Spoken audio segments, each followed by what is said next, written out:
the families of our submarine sailors who made it possible for these ships to go to sea. The mothers and fathers, spouses and children and other family members of our submariners were always there to support us as we went out to stand in defense of our nation. There can be many lonely hours and very difficult decisions that have to be made, and there are long periods when you can't even talk to one another, but they kept the home fires burning, so to speak, and welcomed us home with open arms. And when they questioned what we had done while we were gone, our response, they would ask, "Where did you go?" "Out." "What did you do?" "Nothing." Hence the silent service, the United States Submarine Force. Thank you again. God bless you.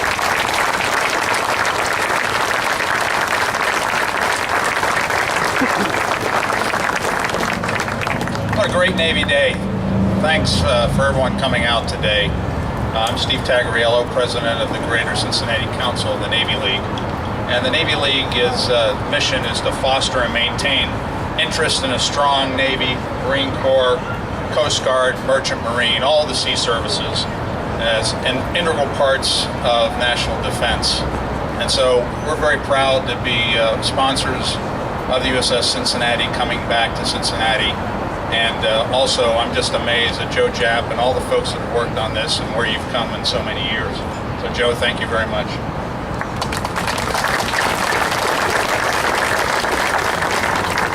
I have the pleasure of introducing our guest speaker today.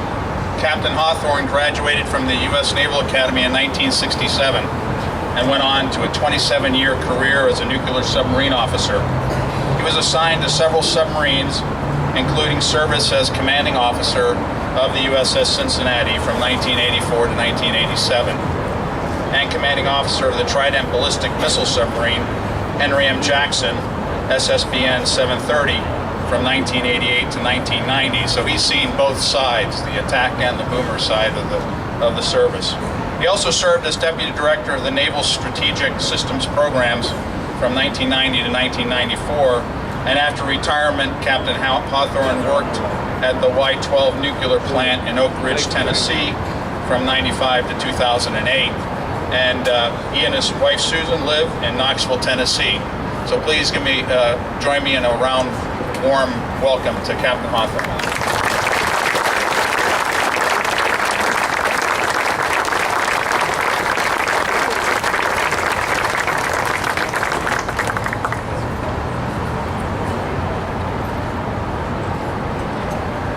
Well, I was absolutely delighted today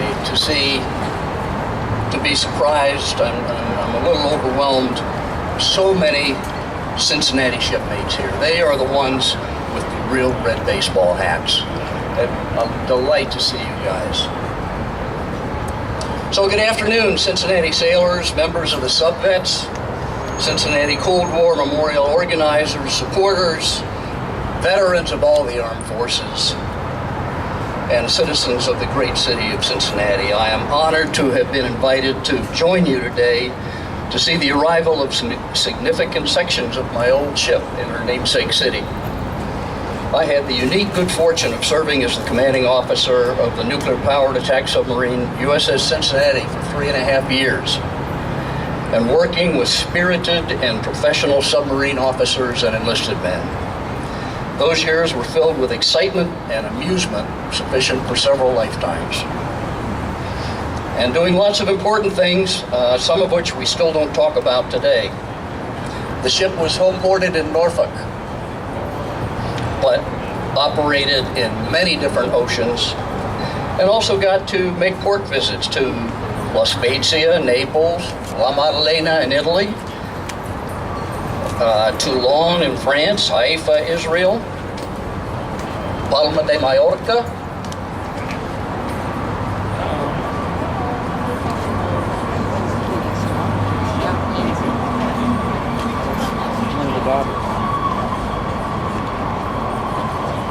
Okay, I'm informed that this is under control.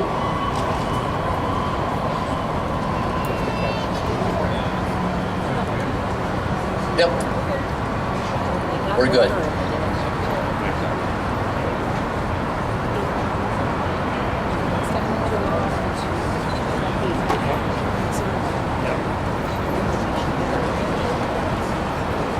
Okay.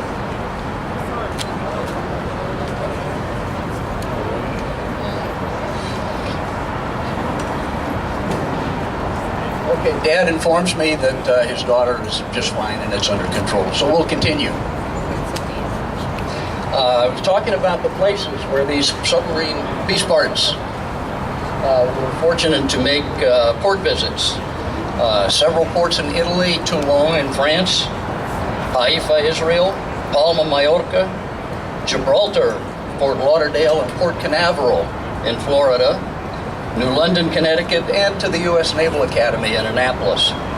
We operated in the Caribbean and had a chance to host 8 guests from the city of Cincinnati. And we took them on a submerged cruise from Puerto Rico to St. Croix in the Virgin Islands. During her 18 years of commissioned service, the ship went around the world, fulfilling important missions in the Indian Ocean, and made several operational deployments to the Mediterranean and the North Atlantic. She participated in many independent operations and numerous fleet and NATO exercises. A couple of events of unique interest were the rescue of a sailor 70 miles off the east coast of Florida who had fallen off a Finnish freighter 22 hours earlier. And also while the father of the nuclear navy, Admiral Hyman Rickover, was accompanied by President Richard Nixon on Cincinnati for a 2-day familiarization cruise. These were amazing times for the world and the country, and I'm truly grateful that I had a chance to have been a part of a team. It was the outstanding performance of the officers and men of Cincinnati and the others like them throughout the armed forces who were responsible in large measure for the end of the Cold War, the collapse of the Soviet Union, and the subsequent changes all across Eastern Europe. The most important thing that we did every day in the submarine force was to ensure that our ships and sailors were fully ready to meet the commitments that our national leaders set for us. We did that extremely well. Our sailors are patriots who have elected to assume the responsibility of serving their country. They joined the Navy, they volunteered for duty in the submarine force, they worked hard and they became experts in their fields and they did their jobs well. Our ship was eminently capable, reliable, outfitted with the latest sound quieting, sonar, fire control systems, and stealth technology in the world. Cincinnati was in the very front line of our country's defense in an era when our enemies were numerous, well-armed, frequently willing to use force to accomplish their objectives. And while we do not discuss the specifics of classified submarine operations, I can tell you that Cincinnati successfully achieved every mission she was assigned and was never counter-detected by an opposing force. The crew worked hard every day, they knew their jobs, and they did them well. We had the best educated, best trained, best equipped, and most dedicated submarine crews ever. They are among the finest young men, and today, men and women, in the country. They come from all walks of life. They are honest, they are well-educated experts in submarining and variously at all the required disciplines of applied nuclear engineering, mechanics, electronics, computers, weaponry, and navigation. And they do not use illegal drugs. I hope you noticed those job descriptions. They are all highly technical, require advanced knowledge and advanced training in science, technology, engineering, and math. I was delighted to learn that some of the features of this Cincinnati Cold War Memorial are designed to inspire young people to learn these very important STEM technologies. We watched the Navy and the world change a lot during the 18 years that Cincinnati was in commission, and even more since the ship was decommissioned 17 years ago. During the snapshot of time that I was on board Cincinnati, the crew had about 127 sailors. They represented 36 different states. It was also a rapidly changing crew. More than 350 different officers and men sailed with me in Cincinnati, and I depended upon the judgment and creativity of each one. Cincinnati was a happy ship, a star within the elite submarine force, a top performer with a history of frequent appearances on the officer and enlisted retention honor rolls. USS Cincinnati is one of the great ships of the greatest Navy in the world, and the city of Cincinnati has always been closely involved with the ship. Because of the hard work of a few of your city's leaders, Cincinnati is now fortunate to have these sections of the submarine that was commissioned in honor of this city, and they will be a part of a most impressive visual reminder of the dedicated men and women who proudly served and continue to serve our country. Cincinnati has taken excellent advantage of the opportunity to provide some inspirational public education about the Cold War, the proud submarine Cincinnati, and our history. And I have been asked, I have to tell you one more story to demonstrate the character, personality of the great submarine Cincinnati. When we went on a deployment into the Caribbean, one of our Cincinnati supporters, Jack Schiff of the Cincinnati Financial Corporation, said, what can we do for your crew? And I said, you know, they would really like to have Cincinnati Reds baseball hats. So, submarine submerged, went to Roosevelt Roads, Puerto Rico. We surfaced, went to the pier, and there on the end of the pier was a cardboard box of 144 official Cincinnati Reds baseball hats. So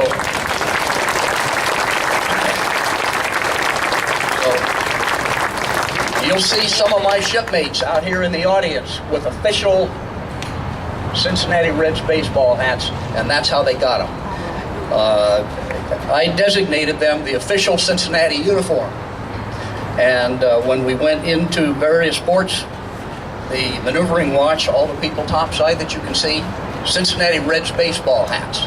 And the crew got a particular young folks' enjoyment out of poking a finger in the eye of senior folks' regulations. And you can do that if you have a captain between you and the people doing the poking. They were a spirited group. It was a joy for me to go to sea with them. I salute you and offer you a sincere Navy well done.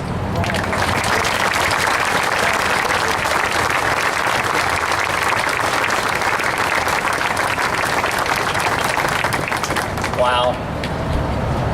Thanks to everyone who's been here to speak this afternoon. Special congratulations to my shipmate 40 years ago, Dick Young, on your 44th anniversary in the Navy. Got a lot of Navy submariners here today. If you have any questions, those are the guys you see wearing the vests, wearing the dolphins.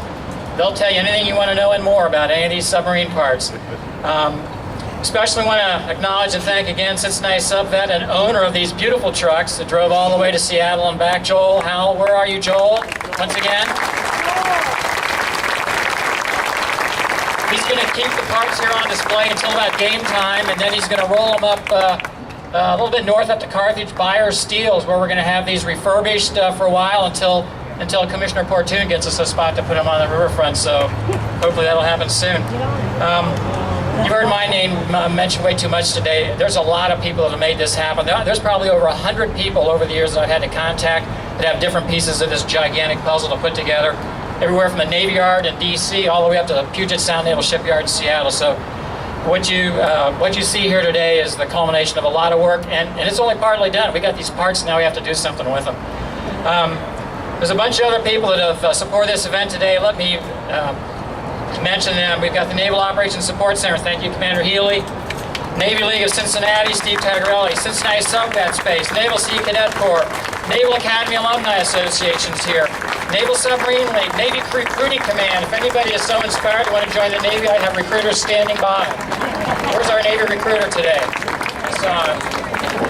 There we go, right there, back there. Navy Junior RTC, and then the people that have put together the graphics and the things to make this happen, that'll be doing the design work. Mazzola Design, Joe Schmaltz Software Consulting, DeKalb Impressions did our banners. Cornet Violetta Architects, Restar Design Studio, Schaefer Engineering, Coljet, McGill Smith Punting, National Flag, and Moorline Lager House right down the street. They're going to be open right through game time. And of course the Cincinnati Reds. So once again, thank you all. To keep in touch with the project, Facebook.com/USS Cincinnati. We're going to have some official design Reds baseball caps that you'll be able to get. Wanted to have here today. Slight spelling error on the name Cincinnati for people who are natives. But otherwise, find our website, Cincinnati, USS Cincinnati, on Facebook. Like us and share us. Spread the word. So again, thank you all for being here today. It's a wonderful day in Cincinnati. And all you Cincinnati sailors, there's some media that wants to talk to you. So meet over here by the sailplanes after the ceremony if you would. Thank you all for coming. Thanks to our guests. Go Navy. Thank you. Bravo!